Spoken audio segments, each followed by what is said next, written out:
दुख का विषय ये है कि आज हमारा देश का प्रधानमंत्री जाके इजराइल की संसद में जाके उस इजराइल को सपोर्ट करते हैं जिसने 80,000 से ज़्यादा लोगों का नरसंहार किया, 20,000 मासूम बच्चे मरे। उसका इजराइल का साथ देने के कारण आज ये मध्यस्थता भारत को मिलनी चाहिए थी, लेकिन ये मध्यस्थता पाकिस्तान को मिली क्योंकि हमारे प्रधानमंत्री का कदम गलत था। उस गलत कदम का कारण एप्स्टीन फाइल हो, अडानी का फाइल हो या कुछ भी कारण हो, लेकिन एक मोदी जी के कारण आज पूरे का पूरा भारत दुनिया के पटल पर शर्मसार हो रहा है। नमस्कार, सरकारी मंथन देख रहे हैं आप और मैं हूं आपके साथ आकांक्षा सिंह। अमेरिका ईरान के बीच हुए 10 दिन के सीज फायर को लेकर अब चर्चा काफी ज्यादा तेज हो गई है। कहा जा रहा है कि अमेरिका की ये मजबूरी है या फिर ईरान की ताकत के आगे अमेरिका झुक गया है। बातचीत करने के लिए हमारे साथ मौजूद हैं लोकदल के राष्ट्रीय अध्यक्ष चौधरी सुनील सिंह जी। सुनील जी, आपसे जानना चाहेंगे कि जिस तरीके से ये सीज फायर हुआ है, इसको कैसे देखते हैं आप? क्या लग रहा है आपको कि अमेरिका की मजबूरी है या फिर ईरान की ताकत है? देखिए, सबसे पहले तो बधाई हो कि ये सीज़ फायर हो गया। उन लोगों को जिनकी मध्यस्थता की बात कही जा रही है, चाहे वो पाकिस्तान ने कोशिश करी, चाहे जिसने भी करी, चाहे चाइना ने करी, आज इस देश में जो ये सीज फायर हुआ है, ये दुनिया में जो ये सबसे बड़ा संकट बना हुआ था, एक ईरान जैसे देश ने दिखा दिया कि अगर किसी की प्रतिबद्धता हो तो बड़े से बड़ी ताकतें झुका नहीं सकती। अमेरिका को जिस तरह से अमेरिका का अपमान हुआ, जिस तरह से ट्रंप की लोकप्रियता उनके अपने देश में पूरी तरह ख़त्म हो चुकी है, आज दिखा रहा है कि ईरान ने अपने दम पर पूरे के पूरे अमेरिका और इजराइल को हिला के रख दिया, जो एक अच्छी बात है। आज किसी की दादागिरी के आगे कोई देश झुकने का नहीं चाहिए, लेकिन दुख का विषय ये है कि आज हमारा देश का प्रधानमंत्री जाके इजराइल की संसद में जाके उस इजराइल को सपोर्ट करते हैं जिसने 80,000 से ज़्यादा लोगों का नरसंहार किया, 20,000 मासूम बच्चे मरे। उसका इजराइल का साथ देने के कारण आज ये मध्यस्थता भारत को मिलनी चाहिए थी, लेकिन ये मध्यस्थता पाकिस्तान को मिली क्योंकि हमारे प्रधानमंत्री का कदम गलत था। उस गलत कदम का कारण एप्स्टीन फाइल हो, अडानी का फाइल हो या कुछ भी कारण हो, लेकिन एक मोदी जी के कारण आज पूरे का पूरा भारत दुनिया के पटल पर शर्मसार हो रहा है, क्योंकि पूरे भारत ने कहा था कि पाकिस्तान टेररिस्ट कंट्री है, टेररिज्म करता है, लेकिन आज पाकिस्तान की छवि बन रही है कि वो शांति स्थापित करने के लिए, दुनिया में शांति स्थापित करने के लिए काम कर रहा है। तो आज जो भारत ने मौका चूका है, ये एक अज्ञानी प्रधानमंत्री के कारण इस देश का एक बहुत बड़ा गौरव चला गया जो भारत को मिलना चाहिए था। और भारत का संबंध ईरान वाले आज हमारे बाराबंकी के हैं, लखनऊ के हैं, उनके जो निकले हैं, आज हमें या तो न्यूट्रल रहते या अपने आप की ऐसी प्रतिबद्धता रखते कि आज आप ये मध्यस्थता करा सकते, लेकिन इसको नहीं कराने का श्रेय भारत को नहीं मिला। ये भारत को दुख है, पाकिस्तान को मिला। ठीक है, अच्छा है, वो काम कर रहे हैं, अच्छी बात है, खुशी की बात है। आज पाकिस्तान अच्छा काम कर रहा है, हम उसको भी बधाई देंगे। भारत की भूमिका की चर्चा नहीं हो रही है, लेकिन पाकिस्तान की भूमिका की चर्चा हो रही है। ये भारत के लिए चिंता का विषय है। देखिए, आज पाकिस्तान ने प्रयास किया, और इसलिए किया क्योंकि वो इजराइल की संसद में जाके आई स्टैंड विथ इजराइल, या ईरान की संसद में जाके उसने ये नहीं कहा I stand with Iran, I stand with ये कि ईरान मदरहुड है, ऐसी बातें नहीं बोली। तो आज वो देश एक न्यूट्रल रह के भी आज मध्यस्थता कर पा रहा है। ये मुद्दा भारत को भी मिल सकता था और भारत को अच्छे से मिलता अगर हमारे प्रधानमंत्री वहाँ नहीं जाते, इजराइल की संसद में नहीं जाते। तो जिस तरह से उन्होंने इजराइल को फादरहुड बोला, जिस तरह से उन्होंने इंडिया स्टैंड विथ इजराइल बोला, वो बहुत गलत था, शर्मसार था, क्योंकि इंडिया किसी ऐसे कंट्री के साथ खड़ा नहीं हो सकता जो 80,000 लोगों का नरसंहार कर दे। किसी ऐसे कंट्री के साथ नहीं खड़ा हो सकता जो लेबनान में निर्दोष लोगों के ऊपर फास्फोरस से अटैक कर रहा है। किसी ऐसे कंट्री के साथ भारत खड़ा नहीं हो सकता। नरेंद्र मोदी खड़े हो सकते हैं क्योंकि एप्स्टीन फाइल में अडानी के साथ इन्वॉल्व हैं, लेकिन भारत खड़ा नहीं हो सकता। आज पूरे के पूरे भारत को शर्मसार करने का काम हमारे प्रधानमंत्री ने किया है, जिसको पूरे का पूरा देश भुगत रहा है, जिसको पूरे का पूरा श्रेय पाकिस्तान को जा रहा है। ठीक है, पाकिस्तान को जा रहा है, लेकिन ये श्रेय हमारे को आ सकता था, जो मौका हमने खोया हमारे अज्ञानी प्रधानमंत्री के कारण। वैश्विक राजनीति में अस्थिरता मानी जा सकती है, क्योंकि पहले डोनाल्ड ट्रंप ने यह कहा कि हम युद्ध करेंगे, फिर अचानक से सीज फायर का ऐलान कर देना। देखिए, डोनाल्ड ट्रंप में हिम्मत ही नहीं है युद्ध करने की। डोनाल्ड ट्रंप बहुत कमज़ोर व्यक्ति हैं। डोनाल्ड ट्रंप सिर्फ बड़बड़ाते हैं, उल्टा पुल्टा बोलते हैं। उनका मानसिक संतुलन थोड़ा हिला हुआ है। वो उल्टा पुल्टा बोलते हैं और उसको बोलने के बाद में खुद भूल जाते हैं, फिर एक नई बातें करते हैं। तो डोनाल्ड ट्रंप का जो स्थिति है वो कोई बहुत अच्छी स्थिति नहीं है, और जिस तरह से वो खुद भी शायद उस एप्स्टीन फाइल के कारण इजराइल की कठपुतली बने हुए हैं और इजराइल उन्हें नचा रहा है। आज अमेरिका के राष्ट्रपति को इजराइल नचा रहा है। इजराइल एप्स्टीन फाइल में आज मोदी जी को नचा रहा है। तो ये एक कारण है जो अमेरिका का प्रधानमंत्री हो, अमेरिका का राष्ट्रपति हो, चाहे भारत का प्रधानमंत्री हो, आज इजराइल की कठपुतली बने हुए हैं। और वो इजराइल उस कठपुतली को इस्तेमाल करके लेबनान पे अटैक कर रहा है, वो गाजा में निर्दोषों को मार रहा है। तो अमेरिका के प्रधानमंत्री, अमेरिका के राष्ट्रपति जो हैं वो बहुत कमज़ोर व्यक्ति हैं, वो कभी अटैक नहीं कर सकते। और ईरान की जनता और ईरान की सेना निश्चित रूप से एक, चाहे वो पीछे से उनका चाइना का सपोर्ट हो, चाहे रशिया का सपोर्ट हो, लेकिन उन्होंने एक स्टैंड लेके दिखा दिया दुनिया को कि अगर हम खड़े रहेंगे तो कोई ताकतवर देश दादागिरी नहीं कर सकता। और यही स्टैंड भारत का होना चाहिए था। अगर भारत खड़ा रहता तो कभी अमेरिका इस पर ट्रंप नहीं लगाता, वो टैरिफ नहीं लगाते, और कभी अमेरिका का एक मंत्री आके ये नहीं बोलता कि हमने भारत को 1 महीने के लिए तेल खरीदने की अनुमति दे दी है। ऐसा लग रहा है कि हम अमेरिका के गुलाम हो गए हैं। हमें अनुमति चाहिए रशिया से तेल खरीदने के लिए। हमारी सरकार ने हमें वहाँ ढकेल दिया है कि हमें तेल खरीदने के लिए अनुमति चाहिए, अपने विदेश नीति के लिए अनुमति चाहिए। हमारे कृषि का उत्पाद जाएगा तो 18% वहाँ टैक्स लगेगा, उनका उत्पाद आएगा तो 0% टैक्स पे आएगा। तो ये एक तरह से पूरे देश को बेचने का काम जो कर दिया है वो नरेंद्र मोदी जी की निजी स्वार्थ के कारण कर दिया है, जिसका खामियाजा आज पूरे का पूरा देश भुगत रहा है। अगर 140 करोड़ भारतवासियों की ज़रूरत अमेरिका को बहुत ज़्यादा है। अमेरिका चल ही नहीं सकता वैश्विक उसमें। अमेरिका तो 10 बार हमारे आगे नाक रगड़ेगा अगर 140 करोड़ भारतीयों को का बाजार नहीं मिलेगा। तो अमेरिका कभी भारत के साथ दादागिरी नहीं कर सकता। इसलिए सिर्फ दादागिरी कर रहा है क्योंकि हमारे प्रधानमंत्री अडानी के कारण या अन्य कारणों से उसके आगे कठपुतली बने हुए हैं, इसलिए अमेरिका दादागिरी कर रहा है। आपने पाकिस्तान का जिक्र किया, इसके साथ ही साथ आपने चाइना और रूस का भी जिक्र किया था। तो क्या आप मानते हैं कि रूस और जो चीन है, चाइना है, वो अमेरिका को चुनौती देते हैं और जिसकी वजह से ऐसी वैश्विक स्तर पर जिस तरीके से युद्ध की स्थिति बनी, या फिर अमेरिका में डर या जो मजबूरी देखने को मिल रही है, ये उसका असर है?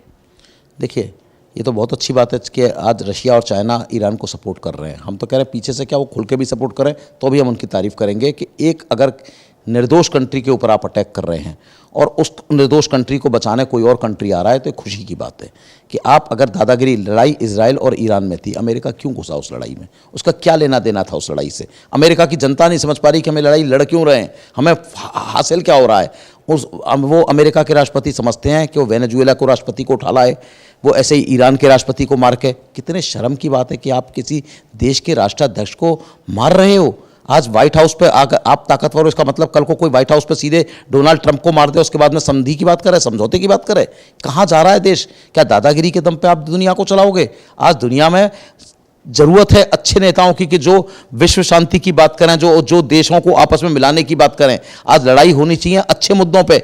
आज ये हम किस दुनिया में जा रहे हैं कि आज हमने पानी का रास्ता रोक दिया, आज हम जहाज मार रहे हैं निर्दोषों पे, हम बमों से वर्षा कर रहे हैं। हम तो पढ़े लिखे कहला रहे हैं, लेकिन सिविल सोसाइटी जो है बहुत बर्बाद हो चुकी है। जिस तरह से अमेरिका का राष्ट्रपति कर रहा है, जिस तरह से इजराइल का वो प्रधानमंत्री कर रहा है, जिस तरह से हमारा प्रधानमंत्री जाके इजराइल के साथ खड़ा हो रहा है, हम कहाँ जा रहे हैं, किस दुनिया में जा रहे हैं? तो निश्चित रूप से जानिए कि आज दुनिया जो जा रही है, एक अच्छा काम हुआ है कि ईरान ने अपने दम पर दबाया अमेरिका को, और अमेरिका झुका और 10 बार झुकेगा अगर ईरान कोई भी देश उसके सामने अच्छे से लड़ेगा। भारत लड़ेगा तो भारत भी खड़ा है। अगर आगे ये सीज फायर खत्म होने के बाद वापस अगर युद्ध की स्थिति आती है, तो आपको क्या लग रहा है कि भारत को भी इस वास्तविक मौजूदा जो वास्तविक अभी तनाव चल रहा है, इसमें भारत की भी सैन्य जो संघर्ष है उसको देखने को मिल सकता है, सैन्य ताकत दिखाने का मौका मिल सकता है? देखिए, भारत को सैन्य ताकत दिखाने का मौका तो तब मिलेगा जब भारत उसमें हिस्सा लेगा किसी के साथ। लेकिन भारत ने अपना पूरा मौन व्रत धारण कर रखा है। भारत सही को सही नहीं बोल रहा। भारत ये भी नहीं बोल पा रहा कि एक निर्दोष निहत्थे देश पे, गाजा पे अटैक किया, इतने 80,000 लोग मारे, भारत नहीं बोल पा रहा। लेबनान पे अटैक हो रहा है, भारत नहीं बोल पा रहा। जो यासीन अराफात पैलेस्टाइन के होते थे, एक भारत के साथ संबंध होते थे उनके, वहाँ पैलेस्टाइन के लोगों को पूरी तरह मारा गया, भारत नहीं बोल पाया।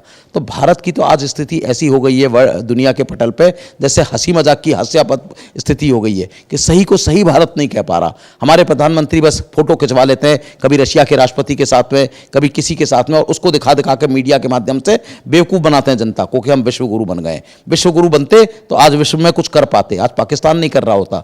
तो आज जो स्थिति है पूरी के पूरे इस एक व्यक्ति ने पूरे देश को बर्बाद कर दिया, और जिसका खामियाजा पूरा भारत भुगत रहा है, पूरा देश भुगत रहा है। और जो आगे चलकर ईरान से हमारी दोस्ती थी वो भी खत्म हो रही है कहीं ना कहीं इन व्यक्ति के कारण।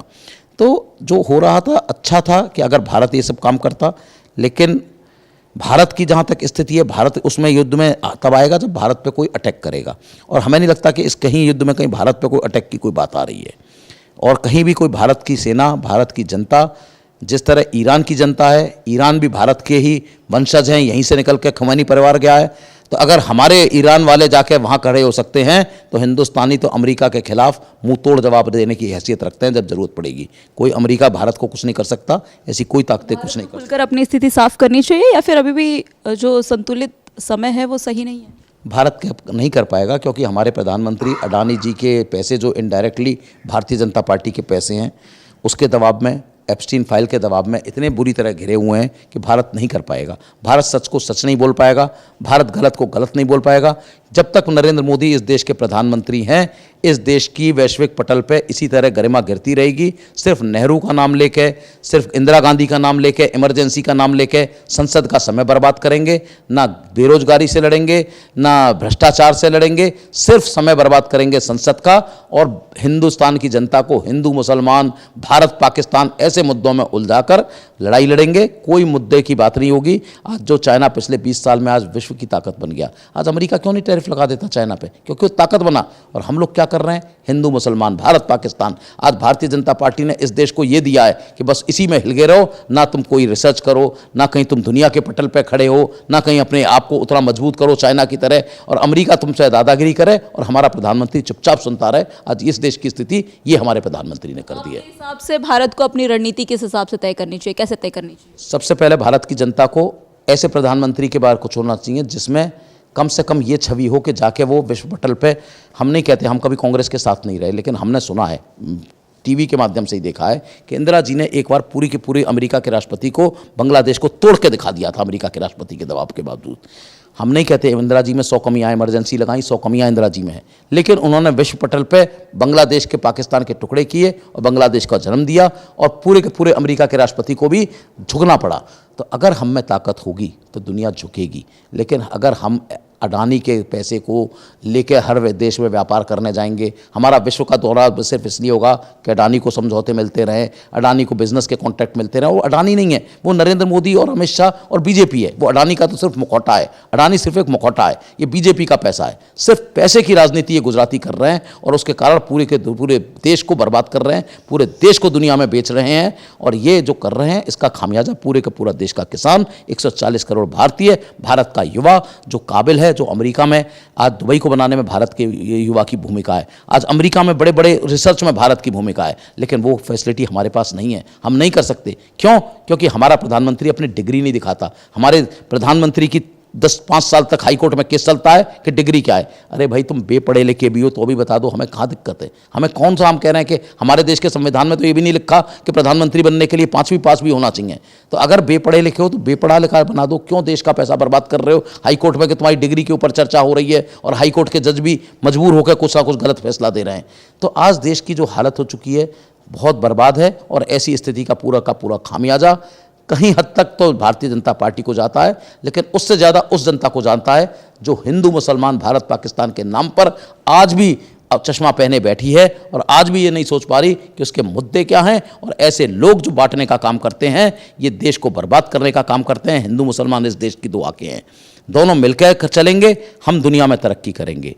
एक बार पाकिस्तान के प्रधानमंत्री ने बहुत अच्छी बात कही थी कि अगर ये क्या नाम है, जर्मनी और फ्रांस आपस में दोस्त हो सकते हैं, तो भारत पाकिस्तान क्यों दोस्त नहीं हो सकते?